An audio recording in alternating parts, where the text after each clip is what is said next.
Olá, plugados! Tudo bem por aí? Eu sou a Georgiane Sena. Antes de começar o programa, se inscreva em nosso canal, curta e ative o sininho para receber todas as nossas novidades.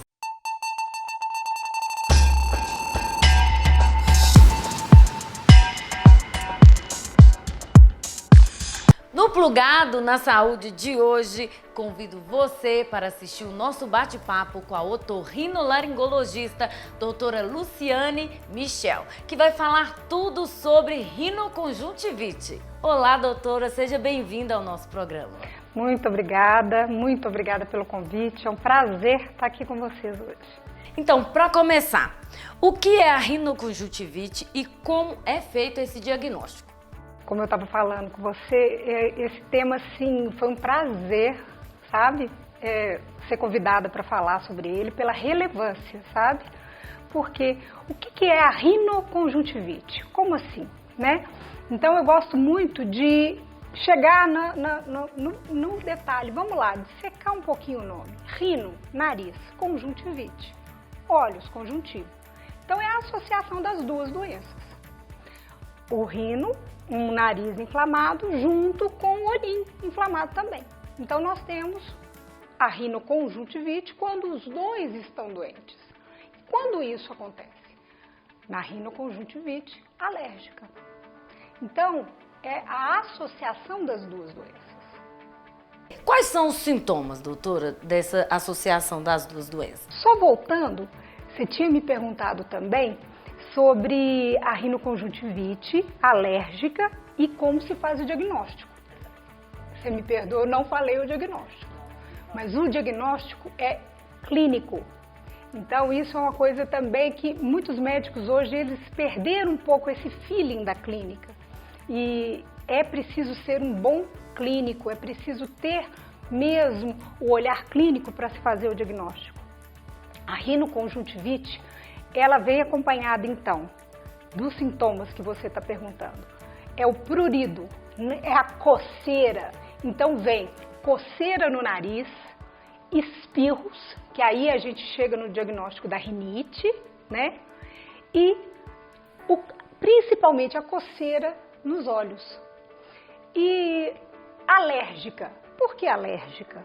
Porque aí a gente vai ter que associar isso a alguma coisa que está causando esse sintoma.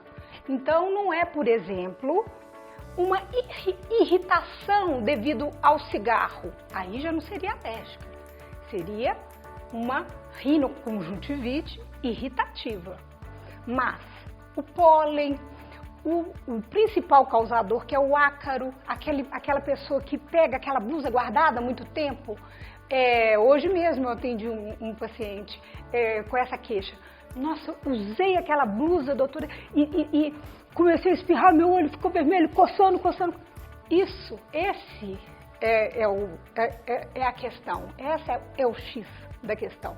Então, são aqueles pacientes que você tem alguma coisa que te causa a alergia. O diagnóstico, então, é clínico e os sintomas são prurido, que é a coceira, no caso do nariz escorrendo, espirros em salva. O que é salva? Um atrás do outro, tim. E isso é muito, muito prevalente. Então, a rinoconjuntivite ela pode ser alérgica e irritativa?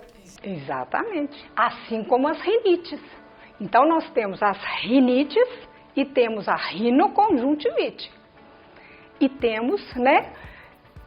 Como é que isso é? Todo mundo, então, que tem rinite vai ter a rinoconjuntivite? Não. Mais 70% a 80% das pessoas. Eu costumo falar, né, com os meus alunos que são algumas doenças andam de mãozinhas dadas. A rinoconjuntivite, né, a conjuntivite, então, com a rinite. A outra, a dermatite atópica, que são aquelas coceiras, aquelas crianças que, você lembra uns bebezinhos às vezes, que tem a pele toda vermelha, queimadinha, e a bronquite. Então, rinite, dermatite, bronquite, são doenças de mãozinhas dadas. E como é feito esse tratamento da rinoconjuntivite? O tratamento da rinoconjuntivite, no caso, ele é muito dependente do diagnóstico. E aí eu gostaria de chamar a atenção, porque por isso que eu disse que eu fiquei assim, realmente muito feliz de ser convidada para falar desse tema, devido à relevância dele, porque o que acontece? É muito comum a gente ver as pessoas coçando os olhos, concorda comigo? Só que o que eu acho que não foi e não está tendo a verdadeira relevância é um dado que eu vou te falar. Você conhece aquela doença dos olhos, o ceratocone? Eu tenho. Tenho Você tem ceratocone. ceratocone. A sua ceratocone, o ceratocone que você tem é familiar? É familiar e o médico falou que a probabilidade da piora também foi a coceira. Os olhos. E eu tenho dermatite. Então é isso que eu queria falar. Ceratocone, antes, era tido apenas como uma doença genética. Quem tem ceratocone genética na minha família tem vários casos também. Chegaram a ter que fazer um transplante de córnea. Hoje, os dados são atuais. 70% dos casos de ceratocone são por causa da coceira. Não são genéticos. Gente, 70%. Presta atenção nisso. E o ceratocone, você sabe disso. O quão grave é essa doença. Ela pode levar ao transplante de córnea ou outros tratamentos também muito agressivos, levar cegueira. Mas como você é uma mulher super antenada, já está tratada, já está correndo atrás, mas quantas pessoas não fazem? Então, 30% só é genético. 70% do ceratocone se deve à coceira. A coceira. Então, olha a relevância desse tema, da rinoconjuntivite. Se eu conseguir tratar essa criança desde o início, pegar e tirar essa coceira dos olhinhos, eu vou estar prevenindo 70% do ceratocone. Então, doutora, quais são os cuidados necessários? Quando chega, então, o paciente para mim, normalmente essa queixa do prurido, né, da coceirinha nos olhos, ela não é a principal queixa do paciente. Então, isso tem que ser investigado, isso tem que ser questionado. E aí, seus olhos coçam? Me conta mais sobre isso. E eu sempre faço a tabelinha dos sintomas. O nariz, o que te incomoda? O nariz entupido? E vamos lá questionando. Quando chega nessa hora da coceira nos olhos, do prurido, o quão incomoda o paciente, eu me atento bem a isso para chegar, né, o quanto isso realmente é importante, é relevante. Por quê? Porque eles merecem, eles têm que ter avaliação do oftalmologista. Só o oftalmo é que tem a lâmpada de fenda e vai fazer a avaliação da córnea daquele paciente.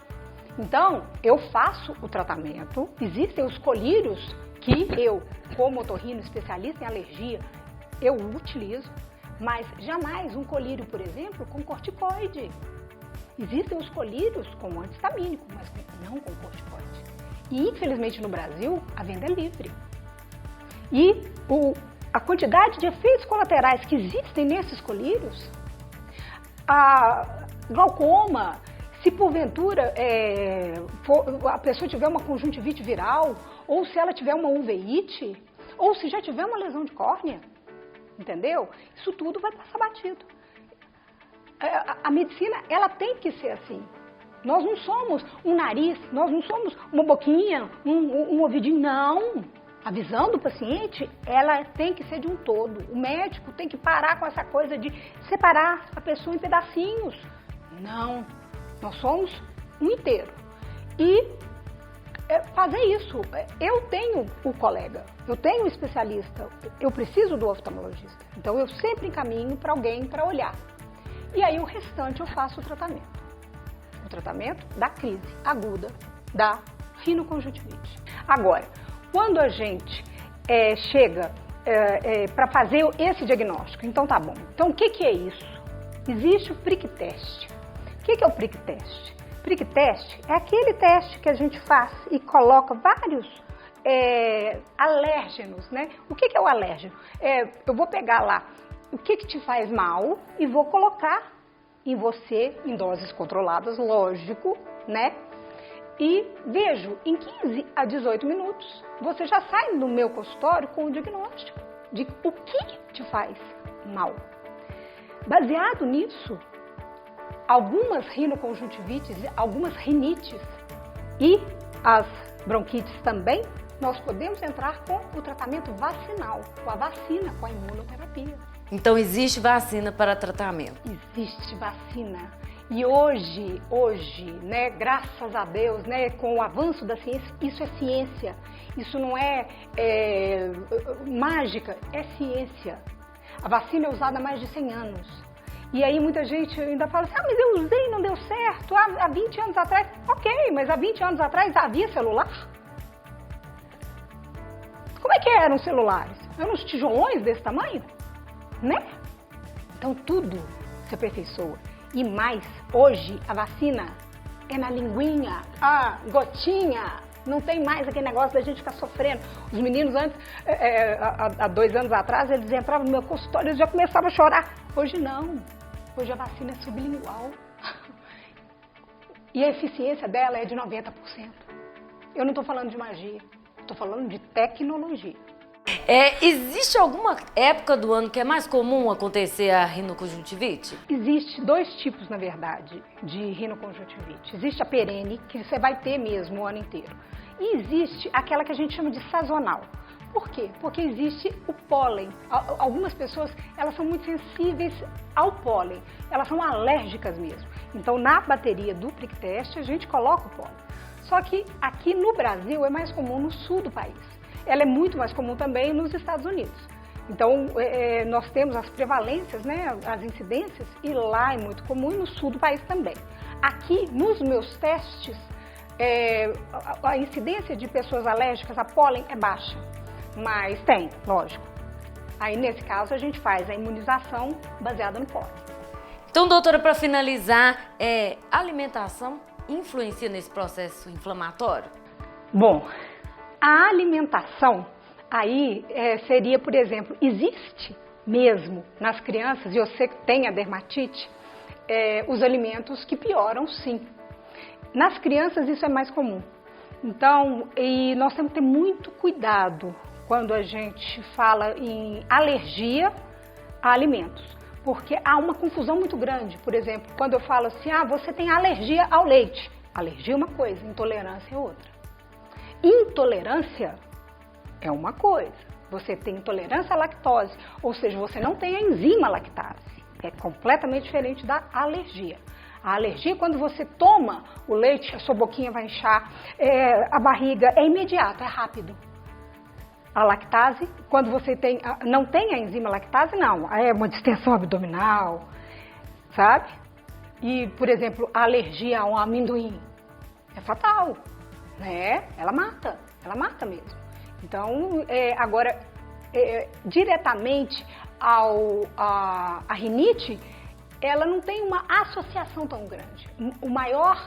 Os maiores responsáveis são os aeroalérgenos. Então, é o pólen e principalmente o ácaro. Os pelos de bichinhos também, pelo de gato, pelo de cachorro, esses são os maiores responsáveis. Então, doutora, muito obrigada. Nós chegamos ao final do nosso programa. Obrigada por nos esclarecer essas dúvidas, que foi maravilhoso. Tá? Muito obrigada e até a próxima. Muito obrigada. Meus queridos plugados, chegamos ao final de mais um programa. Espero que vocês tenham gostado. Não se esqueça de curtir e compartilhar. Um forte abraço e até breve.